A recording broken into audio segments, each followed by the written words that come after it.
समझना है, मेरी बातें बस सुन लीजिए, बाद में समझ में आ जाएगा सब। एक मिनट सर, एक मिनट। सब तैयार? जो नया फिर से सुन लो। चैप्टर का नाम है radioactivity, that means we deal with that elements having an unstable condition. कोई ऐसा एलिमेंट जो अनस्टेबल कंडीशन में है, उस एलिमेंट के बारे में हम लोग आज पढ़ाई करेंगे। अनस्टेबल कंडीशन ऑफ एलिमेंट्स वही होता है जिसमें डिसइंटीग्रेशन होता है, that means emissions of different type of rays forming a stable element. Clear? Unstable element कैसे पहचानेंगे? एक ही नियम है, n/p ratio, that means atom neutron by proton ratio. या इसको मान सकते हो जिसका एटॉमिक नंबर 82 या 83 या n/p रेशियो 1.5 से ऊपर है। अब ये मत पूछना कि न्यूट्रॉन और प्रोटॉन निकालेंगे कैसे। क्लास 8 पास करके आए होगे तुमको समझ में आ जाएगा कि इलेक्ट्रॉन प्रोटॉन कैसे निकालते हैं। अगर निकालना भी नहीं आता तो कोई इश्यू नहीं है, अभी सुन लो। एटॉमिक नंबर में आपका प्रोटॉन भी होता है और नंबर ऑफ इलेक्ट्रॉन सेम होता है। जब भी न्यूट्रॉन निकालना बोलेंगे इसमें से इसको माइनस करेंगे, आपको नंबर ऑफ न्यूट्रॉन निकल जाएगा। जैसे नंबर ऑफ न्यूट्रॉन निकल जाएगा और नंबर ऑफ n/p रेशियो करेंगे, डिवाइड करेंगे और उसका वैल्यू 1.5 आ जाए या 1.5 से ज्यादा है, समझ लो वो एलिमेंट अनस्टेबल।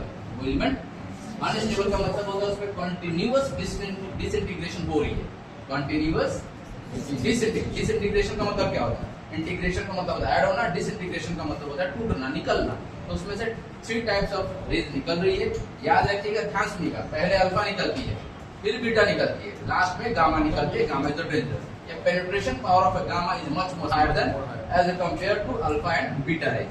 अल्फा का आयोनाइजेशन पावर स्ट्रॉन्ग होता है और गामा का पेनिट्रेशन पावर। देखिए अल्फा का बात में सुनिए, बीटा और गामा। बीटा इसलिए इंपॉर्टेंट नहीं होता कि दोनों के बीच में है, जो क्वालिटी अल्फा का सबसे कम होगा वो क्वालिटी एज कंपेयर बीटा का ज्यादा होगा। ठीक है, तो इसमें इंपॉर्टेंट क्या है? एक है आयन पावर और एक है पेनिट्रेट पावर। ठीक है, पेनिट्रेट का मतलब होता है घुसने की क्षमता, पियर्स करने की क्षमता, किसी में छेद करने की क्षमता।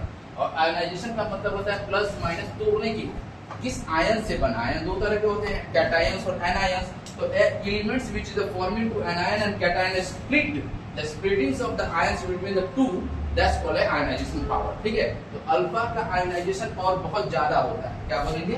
बहुत ज्यादा होता है। जाहिर सी बात है इसका कम होगा आयनाइजेशन पावर। वैसे पेनिट्रेशन पावर इसका ज्यादा होता है, तो जाहिर सी बात है अल्फा का कम होगा। मेरी बात समझ में आया? तो आपके क्वेश्चन एग्जाम में फर्स्ट क्वेश्चन यही बनता है कि अल्फा किस लिखा रहेगा which rays having the penetration power is much more higher. ऐसा पहला क्वेश्चन रहता है। अल्फा, बीटा, गामा, डेल्टा लिखा रहेगा। आपको समझना होगा सिर्फ एक ही चीज कि जब भी पेनिट्रेट का बोले, दैट मींस छेदने का या घुसने का या आर पार करने का, तो आपका गामा रेज होना चाहिए। समझ में आया? गामा रेज तभी निकलता है जब सबसे पहले अल्फा निकलेगा, फिर बीटा निकलेगा, सबसे लास्ट में गामा निकलेगा। में सबसे हानिकारक और सबसे डेंजरस ये गामा रेज ही होती है जो पेनिट्रेट करके निकल जाती है। आयनाइजेशन क्या होता है फिर बता दे रहे हैं, किसी भी चीज को आयन में तोड़ना। कोई भी एलिमेंट आयन से बनता है, जैसे NaCl हुआ। क्या हुआ? NaCl, जिसको हम लोग सोडियम क्लोराइड भी बोलते हैं, नॉर्मल लैंग्वेज में सॉल्ट बोलते हैं। अगर ये किसी एक कंपाउंड है, क्या है? कंपाउंड किससे बनता है? प्लस और माइनस से बनता है। किससे बनता है? ओके, दैट मींस आयन से बनता है। The composition of two different ions combined to form another form a compound. ठीक है, ये अलग एलिमेंट है और ये अलग एलिमेंट है। समझ में आ रही क्या? इसमें एक जिसमें प्लस होगा उसको बोलोगे इलेक्ट्रोपॉजिटिव एलिमेंट है, जिसमें माइनस होगा उसको बोलोगे इलेक्ट्रोनेगेटिव एलिमेंट्स है। तो व्हेनेवर द अब सेंटेंस समझिए केमिस्ट्री और फिजिक्स का। जैसे अभी हम नॉर्मल लैंग्वेज बोल रहे हैं, एक में प्लस होगा एक माइनस में होगा, ये लैंग्वेज नहीं है। होता है whenever the electropositive elements combined with the electronegative elements with a fixed proportional by weight, then the compound is formed, that's called NaCl. That's a NaCl. समझना? इस टाइप की लैंग्वेज होती है केमिस्ट्री और फिजिक्स की पढ़ने के लिए, पर समझने के लिए बस यही होती है कि कंपाउंड दो अलग आयन से बनती है, एक पॉजिटिव होगा और जाहिर सी बात है दूसरा नेगेटिव होगा। अगर मान लो एक ऐसी कंपाउंड जिसमें पॉजिटिव नेगेटिव नहीं है, सिर्फ पॉजिटिव है, तो कभी भी कंपाउंड नहीं है, आयन से। ठीक है, जैसे सिर्फ Na+ आप बोलोगे सोडियम आयन, Cl- आप बोलोगे क्लोरीन माइनस। ठीक है, अब बोलोगे क्या कौन सी आयंस? तो आप बोलोगे इलेक्ट्रोनेगेटिव आयंस। अब यहाँ क्वेश्चन आता है कि हम प्लस और माइनस क्यों सर? Cl के पास प्लस क्यों नहीं, Na के पास माइनस क्यों नहीं? हम यही क्यों पढ़ेंगे? क्वेश्चन आएगा ना, जिसको बोलते हैं विरोध करना। क्या बोलते हैं? विद्रोही कवि किसको बोलते हैं? तो दीदी सुने हो विद्रोही कवि का नाम सुने हो? ऐसे कवि जिसको नाम होने पर आदमी विद्रोह करने लगता है, काजी नजरुल इस्लाम, इसका नाम है। याद रखिएगा, फिजिक्स में बता दे रहे कि जब भी कंपाउंड जो हम बोल रहे हैं उसका सिर्फ ध्यान से सुन लीजिए। कंपटीशन मैक्सिमम आपका कवर हो जाएगा। बुक में जो पढ़ना बट अभी जो बोल रहा है बस सुन लीजिए। ठीक, एक क्वेश्चन आपका हिस्ट्री का बन गया, हु इज द विद्रोही कवि, आप बोलोगे काजी नजरुल इस्लाम। ठीक है, ये हिस्ट्री का। क्यों हम इसको यहाँ यूज किए, क्योंकि आप क्वेश्चन यहाँ पूछ सकते हो कि सर Na प्लस ही क्यों, Na माइनस भी तो हो सकता था, Cl माइनस ही क्यों, Cl प्लस भी तो हो सकता, माइंड में तो क्वेश्चन आएगा। इसके लिए हमको इलेक्ट्रॉनिक कॉन्फ़िगरेशन की तरफ घुसना पड़ेगा, इलेक्ट्रॉनिक कॉन्फ़िगरेशन की तरफ, जो दूसरी क्लास में होगी कि इलेक्ट्रॉनिक कॉन्फ़िगरेशन है क्या। हम लोग चलते हैं रेडियोएक्टिविटी की तरफ। That means whenever the N/P ratio must be greater than 1.5 या equal than 1.5, the element is getting unstable condition। वो एलिमेंट अनस्टेबल कंडीशन में है, दैट मींस वो हमेशा रेस निकालेगी। तब तक रेस निकालेगी जब तक वो स्टेबल कंडीशन में ना पहुंच जाए। मेरी बात समझ में आई? अब इसका प्रॉब्लम क्या है और सॉल्यूशन क्या है और क्यों ये जरूरत पड़ गई और आज के लाइफ में बहुत इंपॉर्टेंट है। ठीक है, अब तुम सोचो कि जो कोई एक एलिमेंट है ये, ठीक है, इसमें से अल्फा निकली दूसरी एलिमेंट बनी, इसमें से बीटा निकली दूसरी एलिमेंट बनी, इसमें से गामा निकली कुछ बनी। दैट मींस इस एलिमेंट छोटा होते जा रहा है, पहले बड़ा था, फिर एलिमेंट निकला, फिर छोटा बना, फिर निकला, फिर छोटा बना। दैट मींस ये डिसइंटीग्रेट हो रहा है, दैट मींस ये हो रहा है फिशन। क्या हो रहा है? फिशन। तो यहाँ दो नाम आ जाएगा, एक आता है फ्यूजन, एक आता है फिशन। क्या आता है? फ्यूजन, एक आता है फिशन। और ये किस चैप्टर का है? ये है न्यूक्लियर चैप्टर का। तो होता है न्यूक्लियर फ्यूजन और न्यूक्लियर फिशन। तो अब समझ में आया कि न्यूक्लियर ही नाम क्यों है। Nuclear is deal with the nucleus of the element. Nucleus के बारे में हम पढ़ना चाहते हैं, इसीलिए हम ये न्यूक्लियर वर्ड आया है। इसीलिए न्यूक्लियर एनर्जी, न्यूक्लियर फॉर्मिंग, सब कुछ न्यूक्लियर के बारे में। ये एक बहुत बड़ा सोर्स ऑफ एनर्जी है, सोर्स ऑफ, जैसे टाइडल है, बहुत सारी एनर्जी है, पर न्यूक्लियर एनर्जी बहुत डेंजरस है, बहुत पावरफुल। ठीक, न्यूक्लियर इसलिए वर्ड आया क्योंकि न्यूक्लियस के बारे में हम डील करते हैं। और न्यूक्लियस इसलिए वर्ड आया क्योंकि न्यूक्लियस के अंदर होते हैं प्रोटॉन और इलेक्ट्रॉन।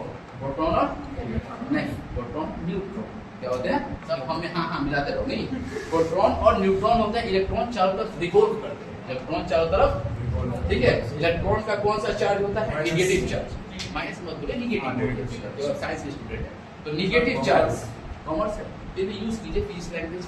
ठीक है, तो ज्यादा अच्छा लगेगा, माइनस करोगे तो लग जाएगा मैथ पर।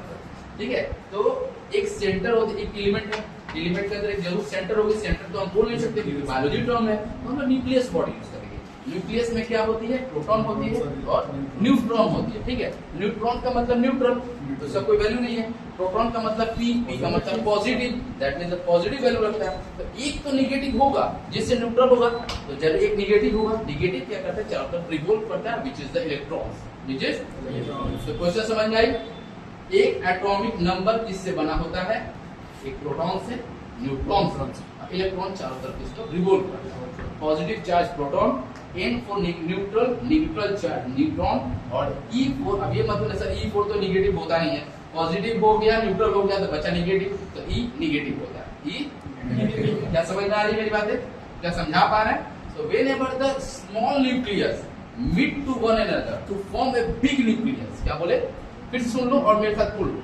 When small nucleus meet to one another to form a big nucleus, इसका मतलब दो न्यूक्लियस मिल रहा है, एक बड़ा न्यूक्लियस बन रहा है, दैट्स कॉल्ड फ्यूजन। क्या हो रहा है? फ्यूजन। और एक big nucleus after the absorb energy या रिलीज एनर्जी, तो छोटा न्यूक्लियस में चेंज हो जा रहा है, इसका मतलब वो फिशन हो रहा है। तो ये बोलते हैं न्यूक्लियर फ्यूजन और न्यूक्लियर फिशन का फर्क। अब तुम सोचोगे सर कौन डेंजरस है, फ्यूजन या फिशन?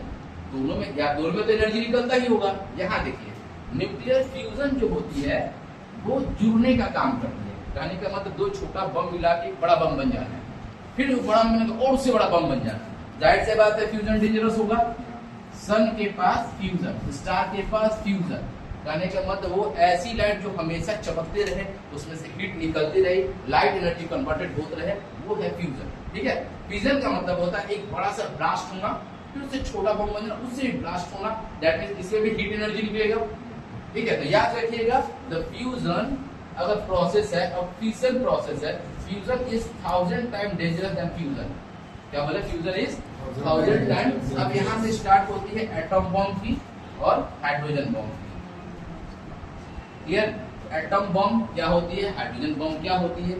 हाइड्रोजन बम जाहिर से बात है ये फ्यूजन पे काम करेगा, हम बोल दिए, और ये फिशन पे काम करेगा, ये भी बोल दिए। अब बताओ कौन डेंजर है? Hydrogen bomb. ठीक है, तो ये कितना टाइम डेंजर है? 1000 टाइम डेंजरस है।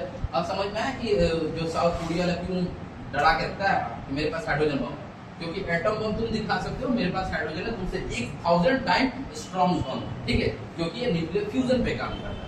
अब तुम सोचोगे कि ऐसे डरने की क्या बात है, फ्यूजन रिएक्शन क्या होता है, ये दोनों कंट्रोल रिएक्शन पे होता है, कंट्रोल चेन रिएक्शन क्या बोलते हैं, और इसको पहले कंट्रोल था नहीं, ये अनकंट्रोलेबल चेन रिएक्शन था, इसको कंट्रोल बनाया गया एक कंट्रोल रॉड दे, क्या बोलेंगे कंट्रोल। इसका मतलब जरूर कोई इस चीज बम के बारे में पढ़ा है, डायनामाइट के बारे में पढ़ लेना, अल्फ्रेड नोबेल के बारे में, किसके बारे में, नहीं बनाए थे ना बम डायनामाइट, तो ये सोच के नहीं बनाया था कि किसी पर अटैक किया जाए, वो दूसरी तरह सोच के बनाए थे, बट हम लोग थोड़ा सा ज्यादा शरीफ हो गए, वो सोच के बनाए थे बहुत सारे माउंटेन को तोड़ दिया जाए, उसके अंदर से मिनरल्स निकाला जाए, जिससे हम लोग सोसाइटी को कुछ अच्छा दे पाए, बट अभी कुछ और चल रहा है, ठीक है। तो यहाँ क्या है, फ्यूजन और फ्यूजन में फर्क समझ में आया, हाँ या ना, फ्यूजन किसको बोलते हैं थोड़ा बताइए तो एक बार। फ्यूजन न्यूक्लियर फ्यूजन होता है, दो न्यूक्लियस छोटे छोटे न्यूक्लियस आपस में मिल जाएंगे, बड़ा न्यूक्लियस बनेगा, दैट मींस इसमें एनर्जी निकलेगा क्या, पक्का, लाइट निकलेगा क्या, पक्का। Sun is the best example of nuclear. अब तुम सोचो कि सन के पास है क्या, नाइट्रोजन नहीं, हाइड्रोजन और हीलियम, ठीक है, सन के पास क्या है, हाइड्रोजन और हीलियम, ठीक है, दैट मींस हाइड्रोजन मिल मार के हीलियम बनता होगा, क्योंकि हाइड्रोजन का 1H1 होता है, हीलियम का 2He इससे ज्यादा है, जाहिर सी बात है हाइड्रोजन आपस में मिलते होंगे, हीलियम बनते होंगे और एनर्जी रिलीज करते होंगे, लाइट रिलीज करते होंगे, वही लाइट हम लोग देखते हैं। अब तुम सोचो कि कब तक रहेगा ये फ्यूजन, क्या उसको हम लोग कंट्रोल कर रहे हैं क्या सन को, इसका मतलब ये कंटिन्यूस चलता रहेगा। अगर हम कंट्रोल सिस्टम में डाल दिए, मींस एक ऐसा इलेक्ट्रॉन रॉड या कंट्रोल रॉड जिसको बोरॉन और कैडमियम का रॉड बोलते हैं, जिसको कंट्रोल रॉड बोलते हैं, ये है न्यूट्रॉन एब्जॉर्बर, क्या बोले हैं, देखिए क्वेश्चन आपका आता है न्यूट्रॉन एब्जॉर्बर, ये क्या है, कंट्रोल रॉड जिसको बोरॉन और कैडमियम का रॉड बोलते हैं, जो कंट्रोल रॉड किसको एब्जॉर्ब कर रहा है, न्यूट्रॉन को। आपके माइंड में क्वेश्चन हो जाना है, the trigger of atomic bomb is neutron, trigger of atomic bomb neutron, मेरी बात समझ में आ रही है, इसका मतलब इसी को एब्जॉर्ब कर लेंगे तो हम कंट्रोल कर रहे हैं, इसका मतलब अगर हम इसको एब्जॉर्ब नहीं करते तो ये अनकंट्रोलेबल रहता। तो अब पूछा जाए कि एक एटॉम बम में 3 न्यूट्रॉन एक्स्ट्रा निकलते हैं, 3 न्यूट्रॉन, और ये 3 न्यूट्रॉन क्या करते हैं, 3 एक्स्ट्रा बम को इग्नाइटेड करते हैं, ठीक, वो जब फटेगा तो उसके साथ 3 न्यूट्रॉन्स और निकलेगा। आप समझ रहे हो, एक अगर बम फटता है तो 3 ऐसे, फिर 3, फिर 3, आप समझ रहे हो कितना बड़ा तबाही होने वाला, क्लियर। तो इस चेन रिएक्शन टाइप का हो गया, इसका चेन बना उसका चेन मिला, तो nuclear reaction is a chain reaction, totally chain reaction. दो तरह के चेन रिएक्शन के बारे में बता दिए, कंट्रोल एंड अनकंट्रोल। शायद अनकंट्रोल मेरा हो रहा है, बैठा हां so you must be sit, if you want then just take a seat.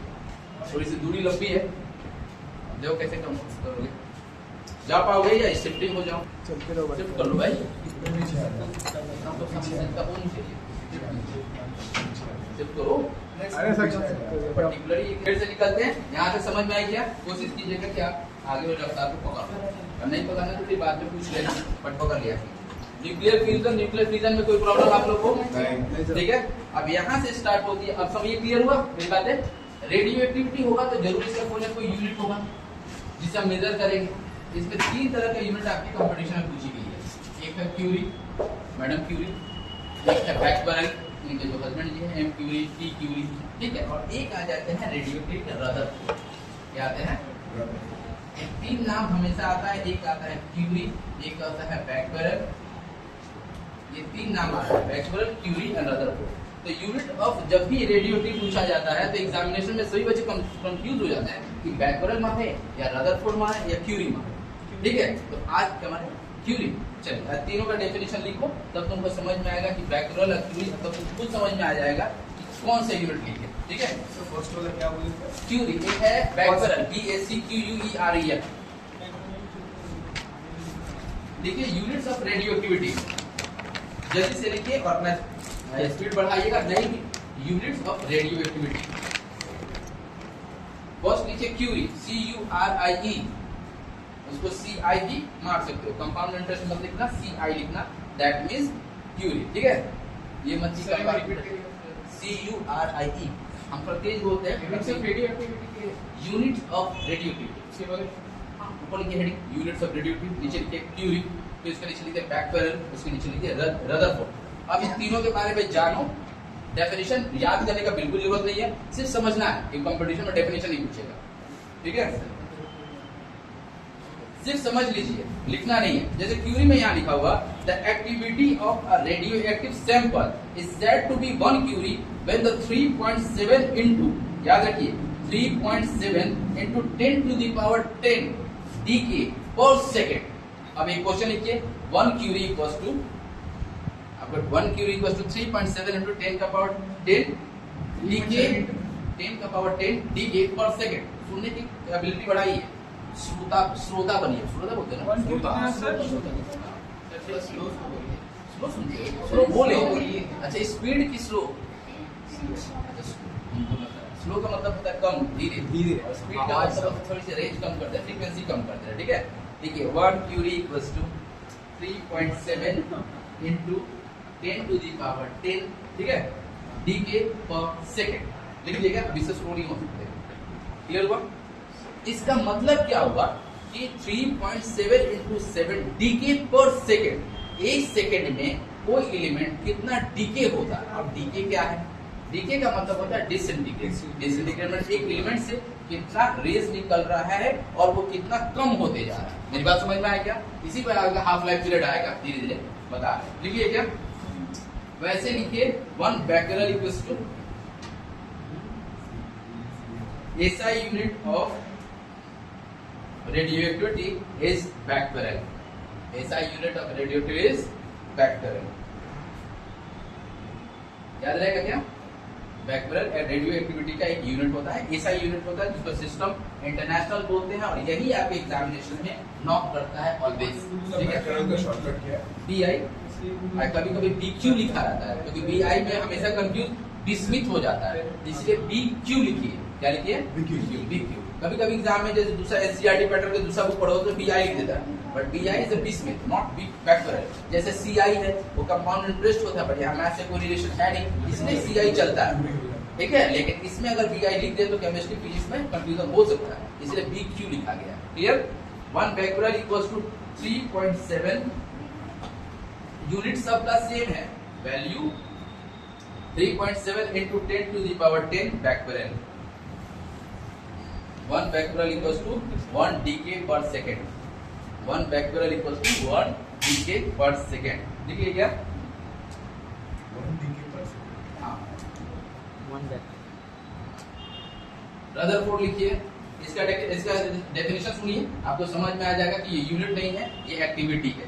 The activity of the radioactive sample is said to be 10 to the power 6 decay per second. देखिए हम लोग क्यूरी का भी डेफिनेशन पढ़े, उसमें लिखा है radioactivity disintegration. हमने अगर इसका पढ़े, रदरफोर्ड पढ़े, उसमें भी लिखा है कि ये न्यूक्लियर डिसइंटीग्रेशन है, बट जैसे बैकबरल का पढ़े उसमें लिखा है it is SI units of radioactive element. तो इसका मतलब इसको जो इमिशन हो रही है उसको किस यूनिट से मेजर की जा रही है, वो है बैकबरल। तो आपका आंसर बैकबरल ही है। आपका 3 ऑप्शन जब भी दिया रहेगा दिमाग में रखिएगा कि बैकबरल ही आंसर है यूनिट ऑफ रेडियोएक्टिविटी का। और एग्जाम में इस तरह से बोलता है कि इन तीनों में कौन सा यूनिट नहीं है। ध्यान सुन लीजिए, क्वेश्चन जब पढ़ते समय ध्यान दीजिए कि which of among is not unit of radioactivity या नॉट रिलेटेड टू रेडियोएक्टिविटी। 2 तरह का अलग अलग क्वेश्चन देता है, उसमें क्यूरी भी देगा, बैकबरल भी देगा, रदरफोर्ड भी देगा, एक और नाम दे देगा। याद रखिए ये तीनों रेडियोएक्टिविटी से रिलेटेड है, ठीक है। तो क्वेश्चन पढ़ते समय थोड़ा ध्यान दीजिएगा कि क्या नॉट ऑफ द रिलेटेड लिखा हुआ है या यूनिट ऑफ द रिलेटेड लिखा है या सिर्फ एक्टिविटी लिखा है। एक ही क्वेश्चन को 3 अलग अलग तरीके से एग्जाम में पूछता है, ठीक है। अगर यूनिट पूछा आंसर बैकबरल, एक्टिविटी पूछा क्यूरी एट रदरफोर्ड, अगर बोलेगा नॉट रिलेटेड टू तो तीनों का नाम हटा दीजिएगा। क्लियर हुआ मेरी बात है? चलो, न्यूक्लियर रिएक्टर जो अभी हम पढ़ा रहे थे और उसमें हम बोल रहे थे कि चैन रिएक्शन होता है, रदरफोर्ड का वैल्यू क्या बोले? रदरफोर्ड का वैल्यू सेम होगा 3.7 लिखना 1 RD equals to 10 to the power 6। देखिए 1 RD, RD का मतलब Rutherford 10 to the power 6 decay per second. तीनों में डीके हो रहा है, तीनों में डीके का मतलब डिसइंटीग्रेशन होता है। डिसइंटीग्रेशन तभी होगा जब n/p रेशियो 1.5 से ज्यादा होगा, दैट मींस अनस्टेबल कंडीशन है। तो radioactivity is a characteristic of the radio elements which have the unstable, that means unstable element होगा तभी radioactivity चैप्टर का महत्व होगा, वरना महत्व इसका नहीं। क्लियर हुआ मेरी बात है? क्लियर। अब इसमें कुछ लिखेंगे न्यूक्लियर रिएक्टर, हेडिंग मार दो न्यूक्लियर रिएक्टर। सिर्फ समझना है, देखो हम आपको डीपली बता सकते हैं बट आप एग्जामिनेशन के लिए आए हो, सब समझो। इसमें कुछ टर्म यूज करेंगे, उस टर्म का इंपॉर्टेंस क्या होगा, 5 टर्म्स यूज याद करने के लिए देंगे, जब याद कीजिएगा। लर्न करते हैं, लर्न बाय रोट होता है ना, किसको बोलते हैं, लर्न बाय रोट भी होता है, लर्न बाय रोट। इसका मतलब होता है कंठस्थ करना। क्या होता है, एकदम याद कर लेना। कंठस्थ का मतलब समझते हो, कंठ में रखना, कंठ पे रखना। कंठ का मतलब यू नो स्पोकन होता है। तानसेन को ये बोला गया था ना, तानसेन नाम सुने होंगे, हिस्ट्री में नाम सुने होंगे। कौन थे, कौन सिंगर थे, सिंगर थे ना, किसके शासन काल में थे, अकबर के शासन काल में थे ना। वो हिंदू थे, मुस्लिम थे, वही तानसेन, सबसे बड़ा महल शासन का नाम। ठीक है, चलिए देखते हैं, अभी हिस्ट्री पढ़ा रहे। न्यूक्लियर रिएक्टर पढ़ लिए, अब लिखिए न्यूक्लियर फ्यूल। सिर्फ लिखिए nuclear fuel, 1 number 2 number 3 number करके लिखिएगा। First nuclear fuel, second moderator,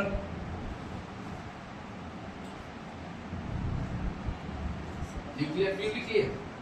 fuel के बगल में लिखिए यूरेनियम 233 यू, और इसके मास नंबर पे लिखिए 233। मास नंबर ऑलवेज सर के ऊपर लिखा जाता है, एटॉमिक नंबर सर के नीचे। ठीक है, यूरेनियम 233 कॉमा यूरेनियम 235, तो यूरेनियम की जगह सिर्फ यू लिखना है। ठीक है, और सेकंड लिखना Pu, that is plutonium 239, plutonium 239। आदत हो जाएगी, इसको मेरी आवाज से प्लूटोनियम लिख लिए ऊपर सर पे। 3 लिख लिए। ये क्या है, ये है न्यूक्लियर फ्यूल। क्या है, 239 Pu, उसके ऊपर 239 होगा। क्वेश्चन पूछता है कि what is the nuclear fuel of the nuclear reactor. Nuclear reactor होने के लिए किस फ्यूल की जरूरत होगी, वो फ्यूल क्या है, तो रेडियो एक्टिव एलिमेंट होगी। रेडियो एक्टिव एलिमेंट में कौन सी एलिमेंट न्यूक्लियर फ्यूल होगी, जो बहुत ज्यादा डिसइंटीग्रेट करती होगी। आंसर इस 3 है, 3 में से जो ऑप्शन आएगा मार देना। एग्जैक्ट आंसर ज्यादा से ज्यादा प्लूटोनियम का ही होता है, जो ज्यादा डेंजरस होता है, Pu-239। अब इसका मतलब Pu-239 बोले, इसका मतलब एटॉमिक नंबर हमको याद रहे और मास नंबर एटॉमिक नंबर निकाले, तो जाहिर सी बात है 1.5 से ज्यादा होना चाहिए इसका। ठीक है, क्लियर हो रहा है मेरी बात। फ्यूल क्या होती है, किसी भी न्यूक्लियर रिएक्टर को चलाने के लिए जो हमें ईंधन जरूरत होता है ना, जैसे गाड़ी चलाने के लिए कुछ चाहिए, वैसे प्लूटोनियम। क्लियर, नेक्स्ट लिख लिए। अगर हम बोलेंगे कि सन का न्यूक्लियर फ्यूल क्या है, हाइड्रोजन या हीलियम, सोच के बताइएगा कैसे। बिल्कुल सही, हाइड्रोजन से मिलकर हीलियम बना। इसका मतलब अगर हाइड्रोजन नहीं रहता तो हीलियम आता क्या, तो हीलियम नहीं होता, जो न्यूक्लियर फ्यूजन होता क्या, न्यूक्लियर फ्यूजन नहीं होता तो क्या लाइट निकलती क्या, और हम लोग अंधेरे में रहते हैं। बात समझ में आए, तो hydrogen is the nuclear fuel of the sun. Sun एक न्यूक्लियर रिएक्टर की तरह काम कर रहा है, जो चाइना भी हो ना आर्टिफिशियल सन बना रहा है, इसका मतलब न्यूक्लियर फ्यूजन पे बहुत काम कर रहा है। उसकी जो इमिशंस ऑफ लाइट एनर्जी हो, वो सन की इक्वलाइज होगी 10⁻10 मिलियन। ठीक है, इसलिए वो सन के कंपेयर में है। हमारे कॉस्मोलॉज में, ये यूनिवर्स में एक ही सन नहीं है। अगर आप ये सोचते हो कि एक ही सन से सारा दुनिया देख रहा है तो गलत हो। ठीक है, 10⁻8 सन से अकॉर्डिंग टू कॉन्सेप्ट देखने के लिए। आगे चलते हैं, मॉडरेटर। मॉडरेटर लिखिए, डैश मारिए, ग्रेफाइट, हैवी वाटर, ये सब इसलिए लिखवा रहे हैं, graphite GRAPHIT, heavy water D2O, deuterium, heavy water लिखिए HEAVY, heavy water, deuterium and paraffin, DEUTERIUM, deuterium and paraffin, PARAFFIN। तो अब क्यों ऐसे लिखवा रहे हैं, क्योंकि एग्जामिनेशन में जब भी आएगा तो बोलेगा what is the moderator, the name of moderator in nuclear reactor. तो मॉडरेटर का नाम कुछ बता दिए, अगर इसमें से कुछ ऑप्शन रहता है तो आप मार सकते हो। ठीक है, मॉडरेटर क्या होता है समझ लीजिए। हेवी वाटर करने का मतलब जब फ्यूल डाल देते हैं तो इग्नाइजेशन होगा गाड़ी इंजन चलाने के लिए, तो उसमें काम करता है मॉडरेटर। देखो मॉडरेटर नाम ही सुन लो, हम लोग मॉडेम पढ़े हुए, क्यों कंप्यूटर में टर्म यूज किए होंगे मॉडेम। मॉडेम का मतलब क्या होता है, मॉड्यूलेटर है डीमॉड्यूलेटर। तो उसका टर्म में लिखा है कि एक मॉडेम होगा, एक डीमॉड्यूलेटर। इसका मॉडेम का एंटी भी काम करता है। जैसे जिस चीज से तुम टॉक्सिक बनता है, उसे एंटी टॉक्सिक उसी चीज से बनता है। मेरी बात समझ में है, तो मॉडरेटर का उल्टा डीमॉडरेटर होता है। वैसे मॉडरेटर का मतलब होता है बढ़ा के दिखाना। एक सेल्फ स्टार्ट करते हो और इंजन स्टार्ट हो जाती है, इसका मतलब इग्नाइटेशन प्रॉपर्टी डायरेक्ट उसके ईंधन से या फ्यूल से कनेक्टेड करती है, वो है मॉडरेटर। तो हेवी वाटर क्या है? Is the moderator of nuclear reactor. Heavy water क्या है? क्या है? मॉडरेटर। इसके साथ 2-3 मॉडरेटर और नाम बताए, जैसे पैराफिन बोलते, वो भी कभी कभी एग्जाम्पल में पूछ देता है, ग्रेफाइट बोल दिए, और ड्यूटेरियम बोलते हैं। ड्यूटेरियम का फॉर्मूला D2O होता है। ड्यूटेरियम का फॉर्मूला, जैसे हाइड्रोजन है ना, हाइड्रोजन का 3 आइसोटॉप्स होता है। हाइड्रोजन का आइसोटॉप्स क्या होता है अभी बता देंगे, तब तुमको पता चलेगा कि सर आइसोटॉप्स ऑफ हाइड्रोजन क्या है। इसी के बाद सुनो, हाँ बिल्कुल बिल्कुल, अच्छा पढ़ के आए हो, थोड़ा सा देख लो, हमें भी मौका दो, है ना। देखिए यहाँ 3 टर्म्स आएगी, आइसोटॉप्स, क्लियर, एक आएगी आइसोबार, एक आएगी आइसोटोप, क्लियर हुआ। अभी हम बात कर रहे हैं आइसोटॉप के बारे में। इसके बारे में हमने एक एग्जांपल दिया 1H1, 1H2, 1H3, क्या दिया?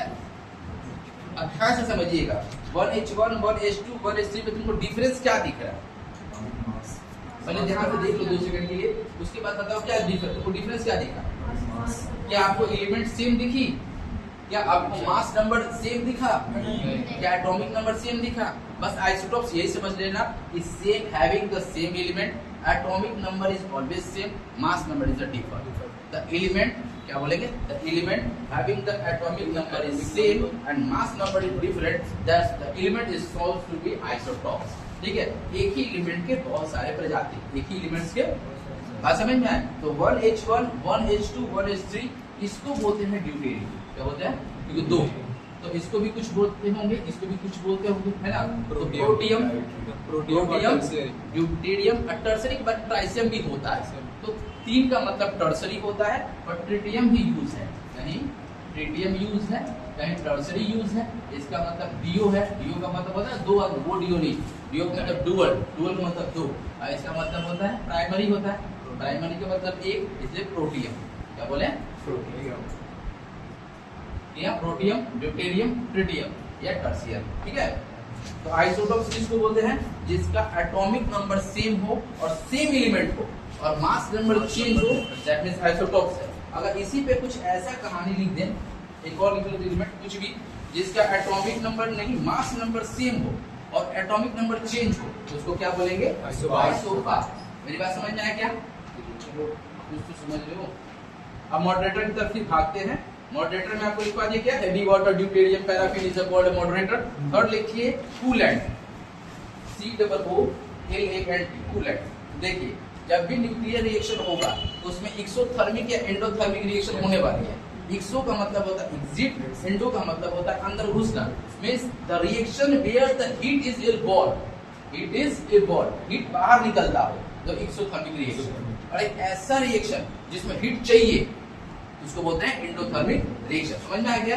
तो ये एक्सोथर्मिक एंडोथर्मिक भी हो सकता है, एक्सोथर्मिक भी हो सकता है। दैट मींस हीट अगर निकलता है न्यूक्लियर रिएक्टर के अंदर तो उसका पूरा पार्ट बहुत ज्यादा गर्म होने वाला है, उसके अंदर जितना भी आदमी काम करेंगे हो सकते हैं तो सफरिंग ऑफ हाई टेम्परेचर हो सकते हैं, तो उसके लिए कूलेंट की जरूरत है। इसके लिए किसकी जरूरत है? तो अब टर्म्स आई है कूलेंट। क्या ये? जो फर्मी थे ना, यहाँ जो न्यूक्लियर रिएक्टर के पापा को बोलते हैं फर्मी, न्यूक्लियर रिएक्टर के पिताजी थे ये सबसे पहले न्यूक्लियर रिएक्टर के बारे में सोचे कि ऐसा रिएक्टर जिसमें हम आर्टिफिशियली एनर्जी को जनरेट कर पाए, ये फर्मी बोलते हैं। तो यहाँ क्वेश्चन भी पूछा जाएगा, who is the father of nuclear reactor? आपका आंसर होना चाहिए फर्मी। ठीक है, इसलिए फर्मी न्यूक्लियर रिएक्टर करके चैप्टर रहता है। कूलेंट, कूलेंट में किसका यूज होता है? Water and heavy water, water and heavy water, it is the coolant. एक लिखा है कंट्रोल रॉड, जैसा मैं अभी कुछ देर पहले जिक्र किए थे कि ये चेन रिएक्शन है। ये 2 तरह की होती है, या तो कंट्रोल चेन रिएक्शन या uncontrolled chain reaction. Chain reaction इसलिए है कि एक ब्लास्ट होगा, दूसरा बनता है, उससे ब्लास्ट होगा, तीसरा बनता है। ये जब तक इसको नहीं रोकोगे वो कंटिन्यूअसली चलते रहेगा। इसमें ट्रिगर का काम करता है न्यूट्रॉन, जो हमेशा आग लगाने का काम करता है। तो क्यों नहीं इस आग लगाने वाले एलिमेंट्स को ही एब्जॉर्ब कर लिया जाए, क्यों नहीं उसी चीज को रोक लिया जाए? तो एक बार में तो एब्जॉर्ब करते नहीं है, एक ब्लास्टिंग में 3 न्यूट्रॉन्स निकलते हैं। तो ये जो एब्जॉर्बर है जिसका नाम कंट्रोल रॉड है, ये क्या करता है? वो 3 न्यूट्रॉन से 2 न्यूट्रॉन्स को एब्जॉर्ब कर लेता है। तो जो ब्लास्ट 3 अलग अलग बॉम्ब बना था वो सिर्फ एक ही बना पाएगा, दो एब्जॉर्ब कर लेगा। इस तरीके से वो हम रिएक्शन को रोक सकते हैं, कंट्रोल कर सकते हैं। तो control rod make the uncontrollable chain reaction into chain reaction या कंट्रोल चेन रिएक्शन। एक कंट्रोल रॉड एक ऐसी कड़ी है जो अनकंट्रोल को कंट्रोल में लाती है। क्या समझ में आया? इसीलिए इसका नाम कंट्रोल रॉड है। इसके नाम तो लिखिए कंट्रोल रॉड डैश दीजिए, उसका नाम रहेगा बोरोन और कैडमियम। बोरोन और so there are the two elements in the radioactive patterns to control the exclusion, to control या absorb the neutrons। तो आपका क्वेश्चन दो तरीका से आएगा। फर्स्ट क्वेश्चन लिखा रहेगा what is control rod, element का नाम लिखा रहेगा, आपको दो नाम दे दिए बोरोन और कैडमियम। कैडमियम को CD बोलते हैं, बोरोन को B बोलते हैं। क्लियर हुआ? अभी रेडियो जब पढ़ोगे पीरियोडिक टेबल तो सारा एलिमेंट को लर्न करवाएंगे जो केमिस्ट्री में। मेरी बात समझ? हाँ 120 नहीं, हमको भी याद नहीं। अच्छा 1 से 20, हमको लगा 120, 112 ही था, 8 एक्स्ट्रा याद है। 1 से 20 मैंने कैल्शियम तक याद है ना, कैल्शियम का 2882 जैसे कुछ थोड़ा सा हमको भी याद है, पढ़ते भी हम लोग भी। ठीक है, तो क्या हुआ? अनकंट्रोलेबल चेन रिएक्शन से कंट्रोल चेन रिएक्शन कौन लाता है? Control rod. कंट्रोल रॉड, अब इसे क्वेश्चन कैसे होता है? कंट्रोल रॉड याद हो गया, बोरोन और कैडमियम है। फिर बोलेगा न्यूट्रॉन एब्जॉर्बर कौन है? आप बोलोगे कंट्रोल रॉड, आपका आंसर होगा बोरोन और कैडमियम। अब बोलेगा एक न्यूट्रॉन को ही एब्जॉर्ब क्यों करता है? न्यूट्रॉन, क्योंकि न्यूट्रॉन ट्रिगर है। एक बारूद में जो आग लगाने का काम करता है न्यूट्रॉन है। हाँ वो चिंगारी नहीं बोल सकते, वो जो भी है किसको बोलते हैं? ट्रिगर। ठीक है, चिंगारी बोलते हैं, इसको ब्लेज ऑफ फायर बोलते हैं, और ब्लेज ऑफ फायर नहीं है। आगे चलते हैं। अब लिखिए कूलेंट हो गया, कंट्रोल रॉड हो गया, मॉडरेटर हो गया। अब लिखिए शील्डिंग।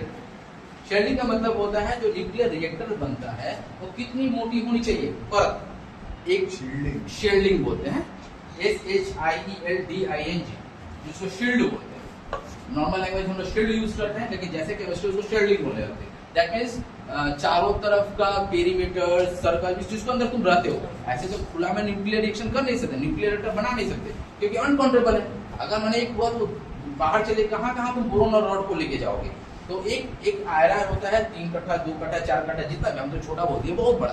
तो एक कंट्रोल रॉड, एक जो रिएक्शन होता है न्यूक्लियर रिएक्टर एक एरिया में होता है, तो उसका शेल्डिंग भी वैसा ही होना चाहिए।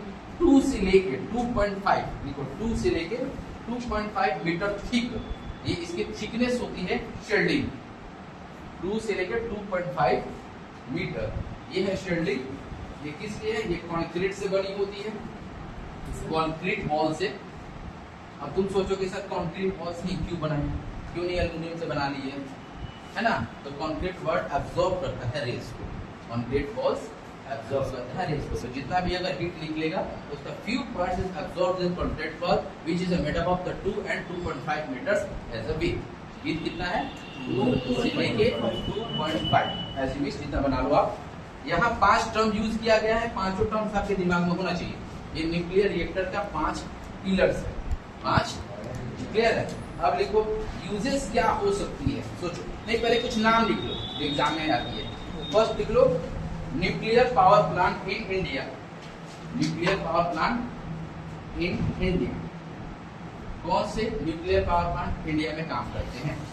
ये जो आप लिखवा रहे हैं ना, आपको कंपटीशन से एक भी क्वेश्चन बाहर का नहीं है, आपका पेपर का ही है, इसलिए थोड़ा ध्यान से एक भी चीज छूटे नहीं। बाद में एक्स्ट्रा लर्न करते हो, इट्स योर बेनिफिट, बट जो यहाँ से हो जाए उसको दिमाग में रखो। ठीक, फर्स्ट लिखो Tarapur atomic power, Tarapur atomic power station इन महाराष्ट्र। क्वेश्चन क्या पूछता है कि तारापुर एटॉमिक पावर कहाँ पे है? ठीक है, आपका महाराष्ट्र, बेंगलुरु, बेलूर लिखा रहेगा, आपका आंसर होना चाहिए महाराष्ट्र। ठीक है, लिख लिया क्या? Power station, nuclear power station Tarapur याद रखो तो महाराष्ट्र आएगा। ठीक है, सेकंड लिख लीजिए राजस्थान में है, Rajasthan atomic power station near Kota, इसको रावत बाटा भी बोलते हैं, Rajasthan nuclear power station Kota. लिख लिया क्या? थर्ड लिखो Narora, NARORA, Narora atomic power station in UP. NARORA, Narora power station in UP. ये सब न्यूक्लियर पावर स्टेशन की बात कर रहे हैं जहां पावर न्यूक्लियर का काम होता है। ठीक है, फोर्थ नंबर लिखिए कलपक्कम। फोर्थ नंबर क्या लिखें? Kalpakkam, spelling KALPAKKAM। नाम से ही तुमको पता चल जाना चाहिए कि कहाँ होना चाहिए। कलपक्कम कैसे नाम लग रहा है? हाँ? हिंदी हिंदी लग रही है। चेन्नई तमिलनाडु में। Kalpakkam near power station Tamil Nadu. इसका नाम है कामिनी। इसका नाम क्या है? कामिनी, KAMINI। इसका नाम है इसी Kalpakkam Kalpakkam atomic power station इन तमिलनाडु, जिसका नाम है कामिनी।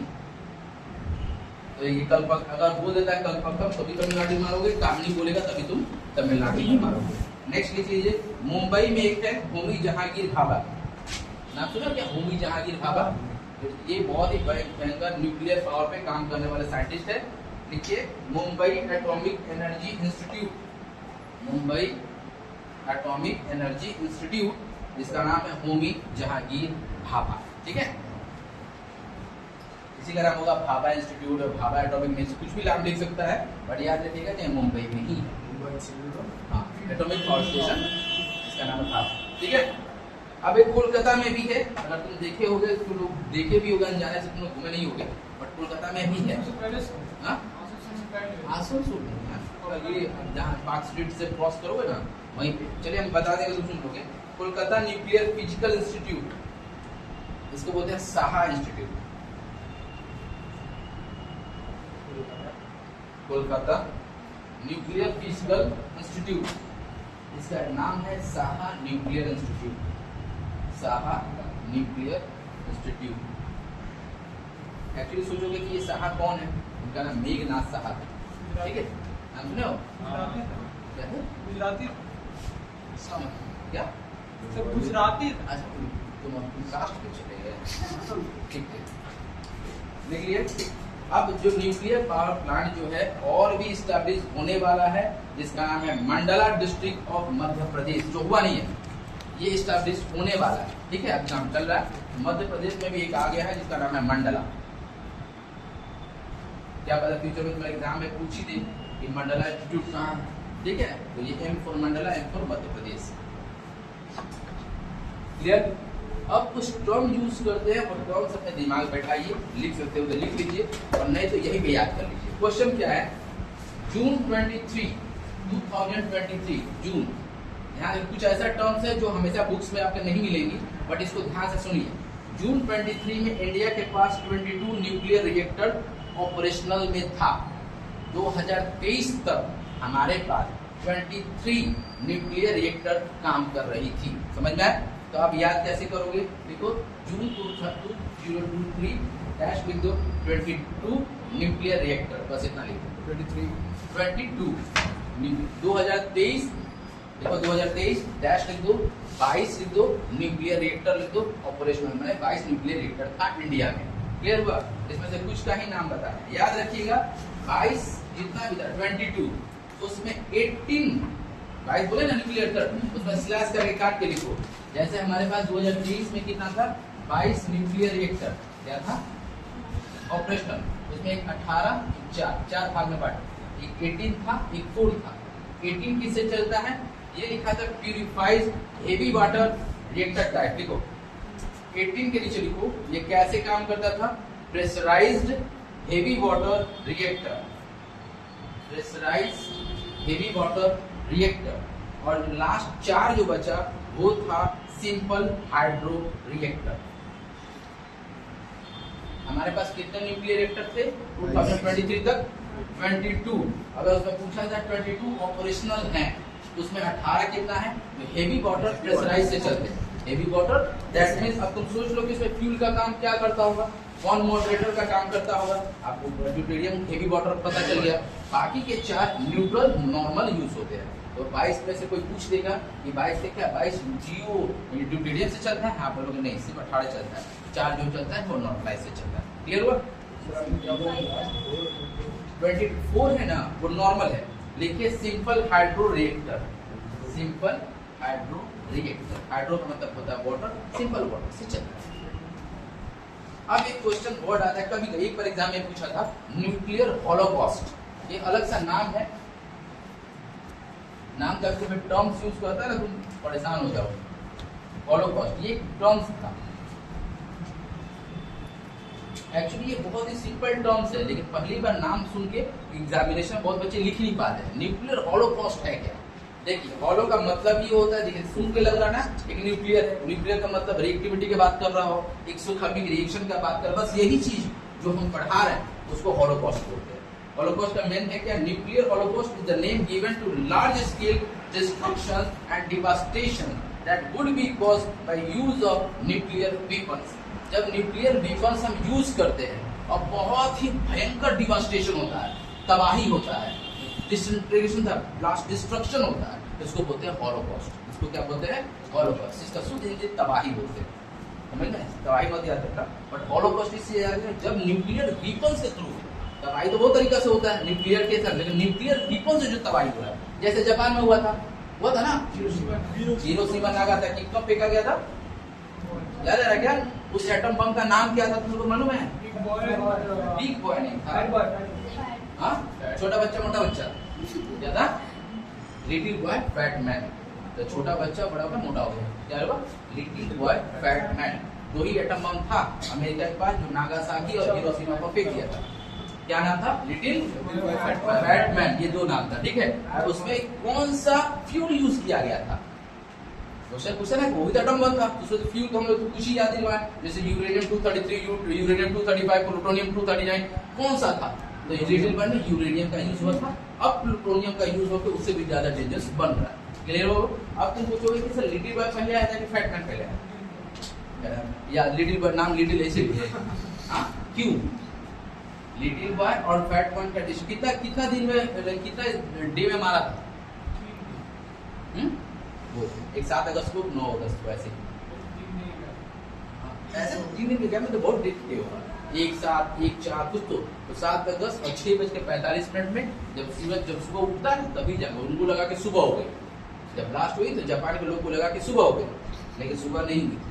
वो एटॉम बम का लाइट था, जो इमिशन था, जो आज भी अभी तक वहाँ के बच्चे गामा रेज के इमिशन के कारण थोड़ा से विकलांग या थोड़े से डिसइंटीग्रेट या थोड़े से मेंटली डिसऑर्डर पैदा होते हैं, ठीक है। और नागासाकी और हिरोशिमा पर इसलिए मारा गया कि वो उनके पावर स्टेशन था, समझ नहीं? तो हम वही जगह टारगेट इसलिए करते हैं कि अगर मान लो, जैसे मान लीजिए एक बम मारना इज नॉट इम्पोर्टेंट, बट एक बम के गोदाम में बम मारना इट्स वेरी इंपॉर्टेंट। मेरी बात समझ में है? तो वो लोग भी टारगेट वही करते हैं जहां हमारे एक प्रहार से अपने आप उनका 100 प्रहार एक्टिवेट हो जाए, ठीक है। अभी भी देखिएगा इजराइल और में झगड़ा होता है, तो आप नॉर्मल इंसान को मार के उसको फायदा नहीं है, वो न्यूक्लियर रिएक्टर को मारेगा, वो एयरपोर्ट बेस को मारेगा। क्यों मार दो? उसको क्या फायदा? क्योंकि उसको मालूम है कि इसमें पैसा लगने वाला से कैपिटल लगने वाला। हम एक भी मार दे तो कम से कम 10-12 तो खराब हो जाएगा उसका, तो उसका 10 बम के कारण एक ही बम काम करेगा। इसीलिए वो ऐसा चूज किए जहां न्यूक्लियर रिएक्टर है वहीं मारेंगे।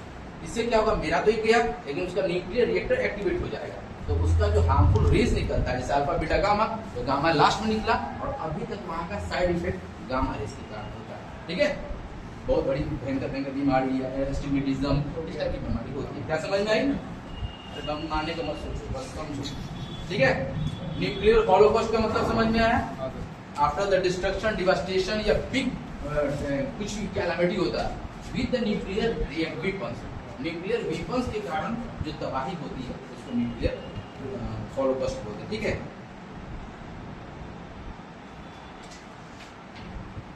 फ्यूजन फ्यूजन हो ही गया। हाँ, अब एक क्वेश्चन आपके एग्जाम में दे दिया कि अल्फा रेज निकलेगा तो क्या होगा, बीटा रेज निकलेगा तो क्या होगा, और गामा रेज निकलेगा तो क्या होगा।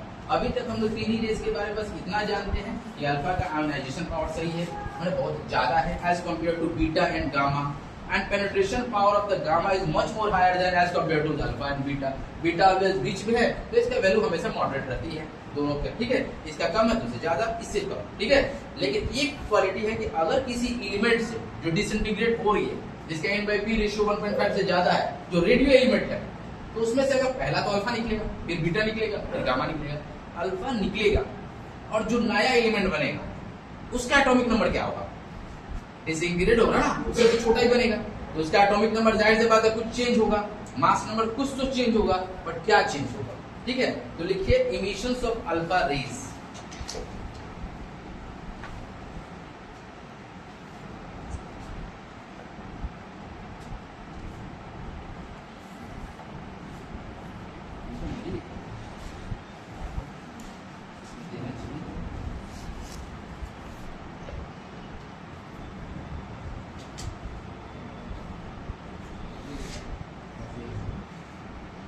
एक्चुअली तो दिया नहीं है, फिर भी हम तुमको बता दे रहे हैं कि अल्फा रेस जैसे निकलता है इसमें एटॉमिक नंबर और मास नंबर में चेंज हो जाती है, एटॉमिक नंबर और मास नंबर में चेंज हो जाती है।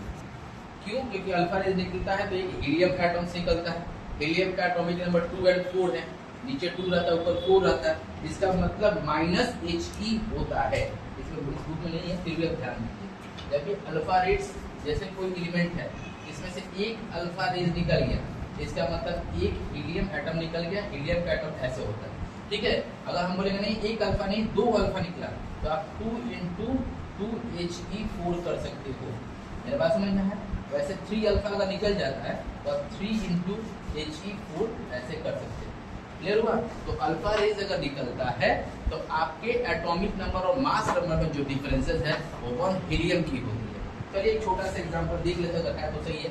मान लीजिए एक से एलिमेंट है, क्या रेडियो एलिमेंट, जिसका यहाँ 92 है, यहाँ 239 है, मान लेते हैं।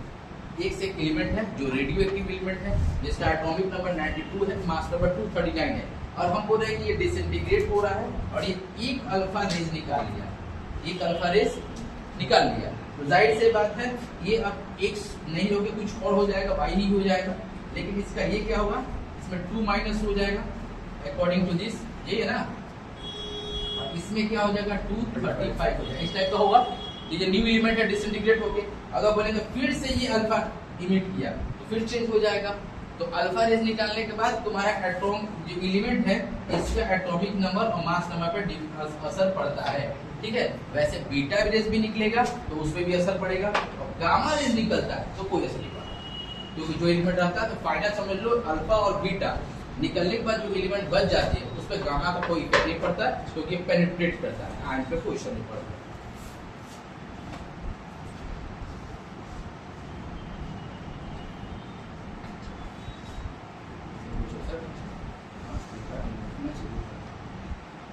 देखो अल्फा पार्टिकल्स, अब एक लिखो, अल्फा जब इमिशन ऑफ अल्फा रेज निकाल रहे हैं तो अल्फा पार्टिकल का क्वालिटी 2-3 है जो एग्जाम में कभी भी पूछ सकते हो, लिख लो।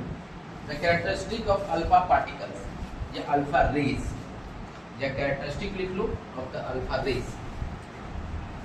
टोटल 12 कैरेक्टरिस्टिक इसमें दिया हुआ है, कोशिश करेंगे हम कम लिखवाएं जिससे सब कुछ पढ़ना है नहीं, ठीक है। फर्स्ट लिखिए, alpha particles affect photographic plate.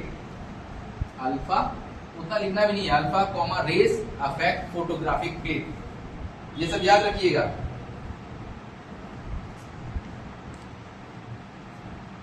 Photographic plate को अफेक्ट करता है, ठीक है। Mass of alpha particles, mass of alpha particle is रफली 4 times hydrogen atom, 4 times of hydrogen atom, ठीक है।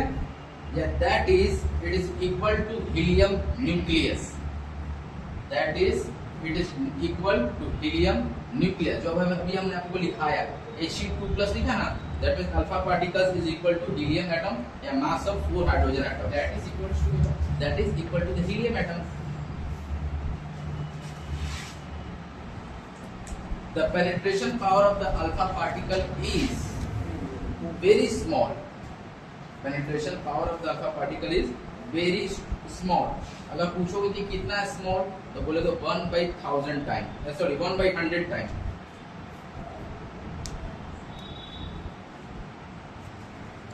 लिखिए क्या, एक तो बोले कि पेनिट्रेशन पावर से कम होगा, हम बोले कम तो दोनों से है, बीटा रेज से भी कम है और गामा रेज से भी कम है। तो अगर तुमसे पूछा जाए कि गामा रेज से कितना कम है या पूछा जाए बीटा रेज से कितना कम है, तो जाहिर से बीटा रेज बोलेगा तो बोलना 1/100, क्या बोलोगे 1/100 टाइम्स, और गामा रेज से पूछ देगा तो बोले 1/10,000 टाइम्स। दोनों याद कर रख लो, दिमाग में बैठा रहेगा हमेशा।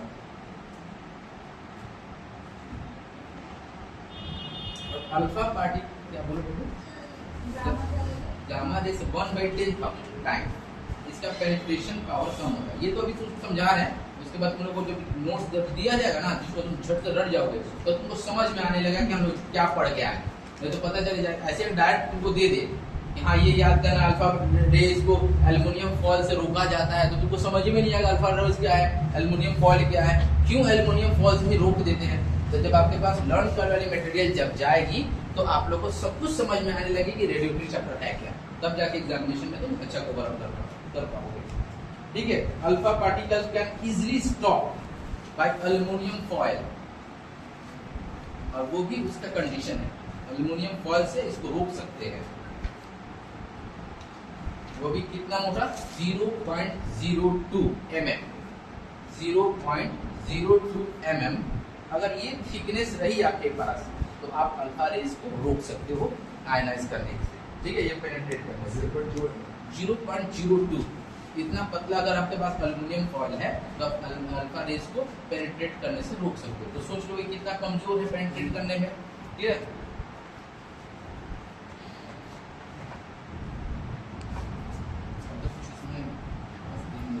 अल्फा पॉजिटिव होता है, अल्फा पॉजिटिव होगा, बीटा नेगेटिव होगा, गामा न्यूट्रल होगा। ठीक है,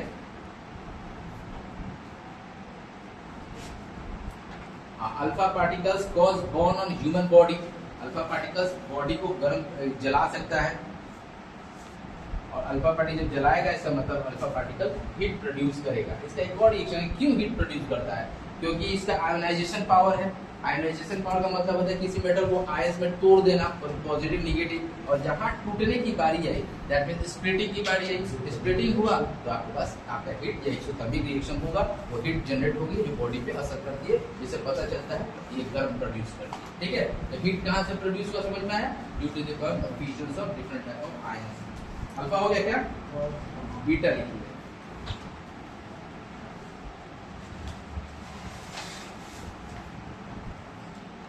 बीटा पार्टिकल के क्या सर है नहीं,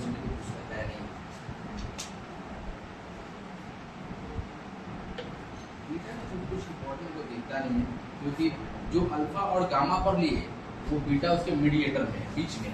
बीटा हम मेरे हिसाब से अपना बुद्धि कौशल लगा लोगे तो तुमको बीटा पढ़ने की जरूरत नहीं है। क्यों कि जो पावर अल्फा का कम है उससे थोड़ा ज्यादा बीटा है, और गामा से कम है, और जो गामा का है उससे थोड़ा कम बीटा का है, अल्फा से ज्यादा है।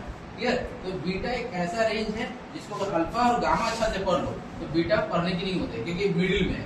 इसका जो क्वालिटी इसमें थोड़ा कम रहेगा उसमें थोड़ा ज्यादा रहेगा, और गामा से कम रहेगा। मेरी बात समझ में, तो इसीलिए बीटा के एग्जाम में जल्दी पूछता नहीं है। जैसे इसमें लिखा हुआ ना, it affect photographic plate, beta में भी लिखा रहेगा it affect photographic plate but less than gamma, more than alpha, ऐसा लिखा रहेगा। ठीक है, गामा इज इंपॉर्टेंट है, वो देख लो, बस बीटा याद रखना, बीटा निगेटिव होता है, अल्फा पॉजिटिव होता है, बीटा नेगेटिव होता है, और गामा नो चार्ज होता है। तो गामा रेस पे कोई भी चार्ज नहीं होती है, इसलिए नो कैरी एनी चार्ज। ठीक है, और गामा रेस लिखो, the speed of the gamma rays is equal to the speed of light. Speeds of gamma rays must be equal to the speed of light, which is equal to 3 into 10 to the power 10 meter per second. Speed of light कितना होता है, 3 into 10 to the power 10, कुछ ही कर सकते हो, centimetre लिख देंगे। Question जब ध्यान दोगे ना तो तुम जो 8 पढ़ोगे उस पर लिखा होगा मीटर पर सेकंड, हम 10 बोले तो सेंटीमीटर पर सेकंड, उस पर हम 12 भी लिख सकते हैं। आप यूनिट पर बस ध्यान दीजिएगा। ठीक है, जैसे हम अगर हाइट मापोगे ना तो हम सेंटीमीटर में भी लिख सकते हैं, लेकिन आपको अगर सेंटर क्वेश्चन पे ध्यान देना है ये मीटर है या सेंटीमीटर। एक क्वेश्चन में आपका दिया था रेलवे ग्रुप डी में, लिखा था what is the speed of light, उसमें लिखा होता 3 into 10 का पावर 8 मीटर पर सेकंड, 3 into 10 का पावर 10 सेंटीमीटर पर सेकंड, ऐसे करके लिखा हुआ था। ठीक है, और इसमें लिखा हुआ था बोथ ए और बी। क्लियर, और जो बच्चे रट्टा बुद्धि होते हैं ना, जो रट के जाते हैं, तो 3 into 10 का पावर 8 लिखते मार दिए ओनली वन आंसर। बट आपको ध्यान भी देना चाहिए कि 3 into 10 के पावर 10 तो लिखा है, बट यहाँ यूनिट छोटा लिखा है, तो वो भी तो हो सकता है। तो कभी कभी क्वेश्चंस में आपको ए भी आंसर रहेगा, बी भी आंसर रहेगा, और थर्ड ऑप्शन में लिखा रहेगा ए एंड बी बोथ, तो आपका आंसर तीसरा होगा। ठीक है, तो थोड़ा सा प्रैक्टिकली जिसको मेरिट बनाना, ये क्वेश्चन मेंस में आता है हमेशा, पीटी में नहीं, जिससे उसको छांटना हो। ठीक है, क्वेश्चन ध्यान से पढ़िएगा लेकिन हमेशा एग्जाम में। गामा रेस का तो कुछ ये तो बता देना, इसका पेनिट्रेशन पावर बहुत ज्यादा होता है, ये फोटोग्राफिक प्लेट को बहुत ज्यादा इफेक्ट करता है, और गामा रेस हमेशा न्यूक्लियर रिएक्टर को यूज करता है। अब अल्फा बीटा गामा में कोई नहीं है। ठीक है, आपको बताया था क्या एटॉमिक बॉम्ब और हाइड्रोजन बॉम्ब के बारे में, विच इज कौन सी ज्यादा डेंजरस है? बॉम्ब के बारे में बड़े बढ़िया से पढ़ो नहीं? हाँ? कुछ गुस्साना का मतलब होता है विस्परिंग। अब यहाँ लिखा है कामिनी, एक वर्ड आपको यूज किए थे कामिनी, यूज किए थे ना कल पक्का समथिंग कुछ करके, याद है? हाँ, उसमें जो है कौन सी फ्यूल यूज की गई है वो क्वेश्चन पूछा है कि कामिनी एटॉमिक रिसर्च सेंटर में कौन सी फ्यूल या न्यूक्लियर फ्यूल यूज की गई है। आंसर लिखिए यूरेनियम 233, यूरेनियम 233। हम लोग न्यूक्लियर फ्यूल में नाम लिखवा देना 233, 235, प्लूटोनियम 239, बट कामनी में यूज हुआ है 233। इसका मतलब ये पुरानी होगी, अभी न्यू टेक्नोलॉजी से वो लैश नहीं होगा, नहीं तो प्लूटोनियम यूज करता। अब क्वेश्चन लिखिए द न्यूक्लियर रिएक्टर, इसको थोड़ा ध्यान से स्टार मार्क लिख लीजिएगा क्योंकि इससे क्वेश्चन जो टैग देगा तो आप लोग कंफ्यूज, आप लोग सिर्फ अप्सरा का नाम जानते होंगे, जीके का बुक में करंट पढ़ोगे तो अप्सरा न्यूक्लियर ये पढ़ोगे, लेकिन आज कुछ नाम एक्स्ट्रा बता रहे हैं वो ध्यान रखिएगा। लिखिएगा the nuclear reactor use for research purpose, एक ऐसा न्यूक्लियर रिएक्टर जो रिसर्च पर्पस पे बनाया गया है। द एम ऑफ पर्पस क्या है? Research is name. लिखिए क्या सब दी जाएगी, आज जितना मेहनत कर रहे हो ना तो हम मेहनत करके आप लोग को दे देंगे, ठीक है, जिससे आप लोग लर्न जल्दी से जल्दी कर पाओ। क्लियर? आंसर लिखिए अप्सरा, APSARA, जार्लिना, ZARLINA, CIR, इसका फुल फॉर्म होता है Canada India reactor, Canada India reactor, इसका नाम है CIR। थर्ड है ध्रुव, ध्रुव तारा होता है ना, ध्रुव तारा जो सबसे चमकीला तारा होता है, नॉर्थ ईस्ट में होता है। क्लियर? फोर्थ होती है पूर्णिमा। ये 4-5 रिएक्टर का नाम याद रखिए जिसको रिसर्च सेंटर में यूज किया जाता है, ये है जो रिसर्च सेंटर में काम आता है। क्वेश्चन नंबर है अप्सरा इज द, जो हम नाम लिखे Apsara is the Asia first, Apsara is the Asia first and oldest nuclear reactor. Asia का पहला और सबसे पुराना कौन है? अप्सरा। ये अप्सरा न्यूक्लियर रिएक्टर में क्या यूज की जाती है? रिसर्च सेंटर के लिए ये न्यूक्लियर रिएक्टर बनी है। First nuclear reactor was inaugurated, जो पहला न्यूक्लियर रिएक्टर इनॉग्रेट हुआ था, देखिए द फर्स्ट न्यूक्लियर रिएक्टर, उतना नहीं, न्यूक्लियर रिएक्टर को NR लिख सकती हो, घर पे जाकर फुल फॉर्म लिख लेना। The first nuclear reactor was inaugurated 20 January 1957 by former PM Jawaharlal Nehru. वही इनका नाम रखे थे अप्सरा, वही क्या नाम रखे थे? और क्वेश्चन अप्सरा से कुछ क्वेश्चन अगर घुमा भी देता है तो क्या फंसोगे? और एशिया का सबसे पहला सबसे पुराना अप्सरा 1957 में इसका इनॉग्रेट हुआ था। अगर ज्यादा टफ क्वेश्चन करे तो 20 जनवरी भी याद कर लेना, इससे ज्यादा टफ कभी करेगा। कौन करवाया था? 1957 में उस समय के PM जवाहरलाल नेहरू करवाए थे।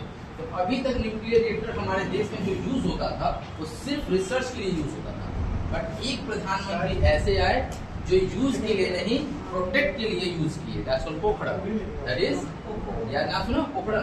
तो उस PM का नाम है अटल बिहारी वाजपेयी, जो CTBT तोड़ दिए थे। क्या तोड़ दिए थे? अब सोचोगे CTBT क्या होता है? कॉम्प्रिहेंसिव टेक्स्ट ट्रीटी, एक ऐसा ट्रीटी जिसमें 5 बड़े देश, UNO के 5 सबसे खतरनाक देश जो अपने आप को बाप समझते हैं और देश का, तो वो क्या करते हैं कि न्यूक्लियर रिएक्टर बनाने नहीं देते हैं बात आगे, ठीक है। तो CTBT के ट्रीटमेंट को तोड़कर अपना पोखरण में फर्स्ट टेस्ट करके हमारे इंडिया का जो अटल बिहारी भाई प्रूफ कर दिए कि APJ अब्दुल कलाम कि हमारे पास भी है, ठीक है। और अभी जो जंग हो रही है ईरान ईरान के पीछे में, तो इसी के लिए हो रही है। बात समझ में आई? चलो अब लिखो BARC, इसका फुल फॉर्म समझ ही सकते हो, बता दो कौन बताएगा BARC का फुल फॉर्म? कौन बताएगा भाई? BARC का फुल फॉर्म क्या है? हम भी जहांगीर भाभा के बारे में बताए थे नाम सुने तो हमारा Bhabha atomic research centre BARC का, इसका भी इनॉग्रेशन सेम टाइम हुआ था जो अभी हम मेंशन किए थे। BARC इसका नाम भाभा एटॉमिक रिसर्च सेंटर, जो कुछ कुछ समय पहले हम लिख पाए थे, हम जहाँ की भाभा करके, ठीक है। भाभा का 3 ऑपरेटिंग रिसर्च रिएक्टर था जिसका नाम अप्सरा, साइरस और ध्रुव। अप्सरा आपको याद हो गया है, ध्रुव आपको याद हो गया है, एक नया नाम ऐड कर रहे हैं साइरस। तो अप्सरा जब ये VARC न्यूक्लियर रिएक्टर था, ये 3 ऑपरेटिंग सिस्टम को चला रहा था। पहला अप्सरा, दूसरा साइरस, थर्ड ध्रुव। तो अभी हम तीनों का नाम लिखवा देना, घूम फिर के यहीं से एग्जामिनेशन में आएगा, कंफ्यूज मत होइएगा कभी भी एग्जामिनेशन में, ठीक।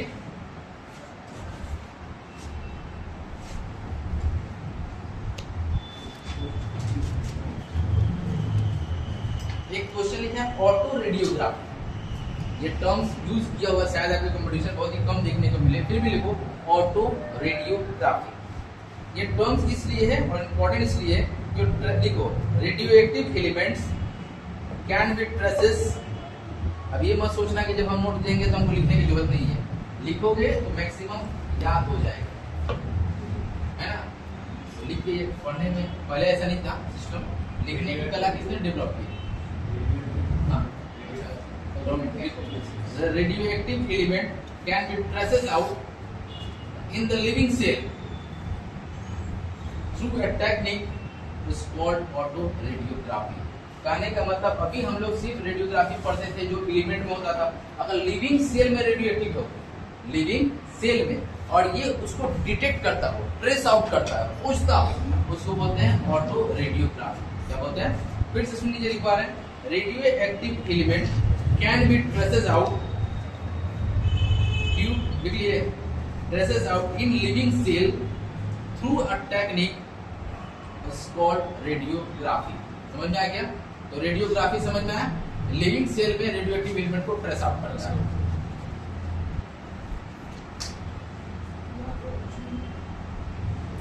ये तो अगर तुमसे पूछ देगा कि inexhaustible source of energy of star, आप क्या बोलोगे?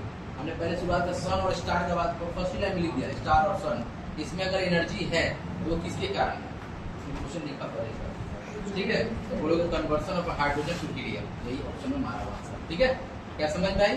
तो अगर स्टार हो या सन हो, जो लुमिनस बॉडी है, क्या बॉडी है?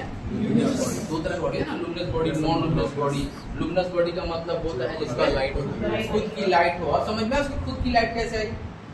हम मन में सोचो ना, सन के पास लाइट कैसे आई, तो तुम समझ में कि hydrogen converted to helium with the exothermic reaction, जो लाइट इज प्रोड्यूसेस, ठीक है। तो ये लुमिनस बॉडी है। नॉन लुमिनस का बॉडी में इस लाइट के हेल्प से अपना बॉडी चमका रहा है, दैट मींस मून। मून के पास खुद का लाइट है नहीं, वो अपने भाड़ा पे लेके चलता है रेंट पे, तो वो नॉन लुमिनस बॉडी है। क्लियर है मेरी बात है? तो वैसे स्टार भी लुमिनस बॉडी है। माइंड में तो क्वेश्चन आती है, स्टार सर सूरज तो चमकता नहीं है, स्टार क्यों चमकता है? ऐसा माइंड में क्वेश्चन आ ही सकता है। वो तो लुमिनस बॉडी है, तो उसको तो चमकना नहीं चाहिए, तो कभी लाइट ज्यादा है, कभी लाइट कम, ज्यादा लाइट क्यों ऐसा, हमें ही ऐसे क्यों दिखती है? अब ये मत बोलना sir star is so far away from the sun, sun को भी तो स्टार ही होते ना। अच्छा, गैस के कारण वो टिमटिमाती हुई महसूस होती है, तो सन को के सामने भी तो गैस है ना, सन है उसके सामने भी, ऐसा तो नहीं कि सन के सामने गैस नहीं है, जो गैस स्टार के सामने होगी भाई।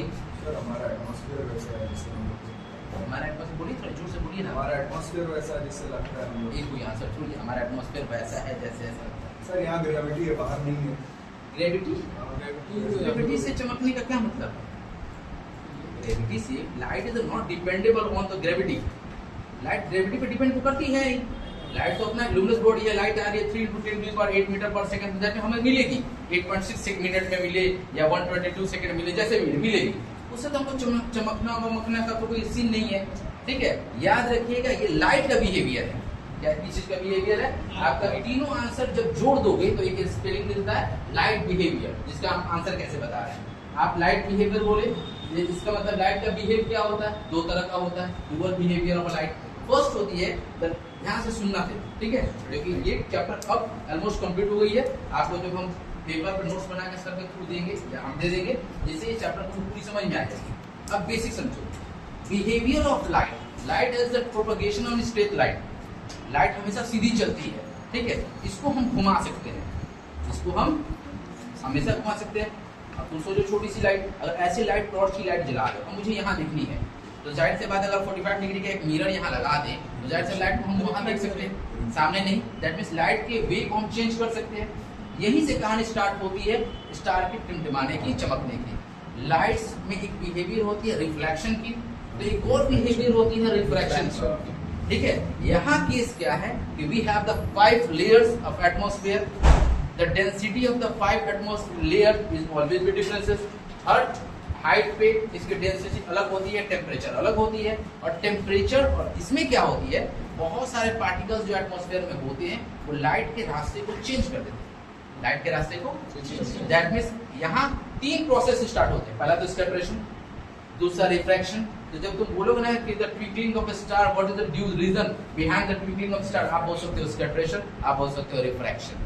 ठीक है, रिफ्रैक्शन का मतलब उसकी ओरिजिनल रास्ता से वो दूसरे रास्ते बढ़ जाती है, जिसके कारण मुझे जो लाइट पहले दिख जाती है वो नहीं दिखती है, तो जिसके कारण बोलता है लाइट से बंद हो गया, क्योंकि वो दूसरे रास्ता को अपना लेती है। ठीक है, तो ये क्वेश्चन फर्स्ट आता है कि twinkling of star, what is the reason behind. आपका आंसर होगा रिफ्रैक्शन ऑफ लाइट, आंसर होगा स्कैटरेशन ऑफ लाइट। अब तुम्हारा मन रिफ्रैक्शन तो समझ में आ गया। The light travel in a straight line whenever the obstacle present in the way of the light move due to the cause of the refractive index between the two medias. Refractive index of the बोला ना, थोड़ा हो रहा है, कोई बात नहीं। जब लाइट स्टार्ट करेंगे रिफ्रैक्टिव इंडेक्स पढ़ाएंगे, जब दो मीडिया के बारे में बताएंगे तब तुमको पता चलेगा कि लाइट कैसे डाइवर्टेड होती है और कितना डाइवर्टेड होती है। ठीक है, अब एक छोटी सी कहानी बता रहे हैं। एक ग्लास लेते हो, ग्लास ट्रांसपेरेंट था, ग्लास की तरह होती है, ट्रांसपेरेंट होती है, ओपेक होती है, ट्रांसलूसेंट होती है। ग्लास के बारे में नहीं जानेंगे, ग्लास किससे बनी होती है, कैल्शियम सिलिकेट से या ऐसे उतना नहीं जानेंगे, हम सब जब पढ़ाएंगे ना रटवा देंगे कैसे कैसे होती है कि ग्लास कैसे बनती है वो भी सिखाएंगे। लेकिन एक ग्लास लेते हैं, उसमें टॉर्च लाइट जलाते हैं और लाइट सीधे निकल जाती है। इसका मतलब आपको लग रहा होगा लाइट ऐसे गई निकल गई, यही सोचते होगे, इससे ज्यादा तो सोचते होगे नहीं। लेकिन क्या इस ग्लास के अंदर थोड़ी सी तो थिकनेस होगी, उसके अंदर क्या हुआ, तो यहाँ कॉन्सेप्ट स्टार्ट होती है मीडिया की, स्टार्ट होती है वो वाली मीडिया नहीं जो फोर्थ स्टेट ऑफ द चौथा स्तंभ बोलते हैं ना मीडिया को, बोलने की स्वतंत्रता, कॉन्स्टिट्यूशन ऑफ 1980 ये ना, कॉन्स्टिट्यूशन ऑफ 1980 नहीं होगा जिसमें प्रेस कुछ भी बोल सकता है, डिवाइड टू इन मेरे पर्सनल मैटर को छोड़कर वो कुछ भी बोल सकता है, वो 19A में, और 19A का सेक्शन 1 में पर्सनल भी बोल सकते हो। इतना नहीं जानते कॉन्स्टिट्यूशन से, थोड़ा सा पीछे जाते हो। लाइट में 2 मीडिया होती है, एक एयर, एक ग्लास, फिर एयर, थिकनेस। ठीक है, तो एयर है रेयर मीडियम, ग्लास है डेंसर मीडियम। अब बोलो रेयर मीडियम डेंसर मीडियम क्या होता है यार, ये तो तुम्हें नहीं आ रही है। रेयर का मतलब होता है the molecule which is at a distance. Air के अंदर जो मॉलिक्यूल्स होते हैं वो डिस्टेंस में होते हैं, और ग्लास सॉलिड मटेरियल है, the molecules totally be attached to one another to form a solid material that is definite shape. So indefinite shape से डेफिनेट शेप में गया, डेफिनेट शेप से फिर इनडेफिनेट शेप में गया। तो इसका मतलब लाइट जो सीधे आ रही थी इस ग्लास के अंदर उससे सीधे नहीं गई है, अपना रास्ता छोड़ के डाइवर्टेड हो गया। तो 2 मीडिया के बीच में डिफरेंस, इसी को बोलते हैं रिफ्रैक्टिव इंडेक्स। 2 मीडिया के बीच में डिफरेंसेस हुआ एयर और ग्लास के बीच में, इसको बोलते हैं refractive index. Whenever the refractive index is the different, the light is diverted from the original wave, diverted हो गई, फिर अंदर तो डेंस था, फिर एयर में जा रही है तो वापस तो उसको उसी मीडिया में आना, फिर डाइवर्टेड हुई हो तो निगेटिव प्लस होता ना, वही वाला हाल हो गया। हमको लगा गई निकल गई, बट अंदर 2 बार डाइवर्टेड हो गई, अंदर एक बार जैसे डाइवर्टेड हुई फिर वैसे डाइवर्टेड हुई, हमको लगा सीधे निकल गई है। ठीक है, तो जब हम प्रिज्म के बारे में बताएंगे तो इस ग्लास के अंदर आपको ले जाएंगे। ठीक है, चलना ग्लास के अंदर हमारे साथ, क्लियर, रेडी पढ़ लीजिए, जितना बताया गया वो सीख लीजिए, और आपको जो नोट्स ऑनलाइन दी जाएगी उसको ध्यान से सीख लीजिएगा। उसमें भी कोई प्रॉब्लम हुआ बोर्ड, व्हाइट बोर्ड, ठीक है।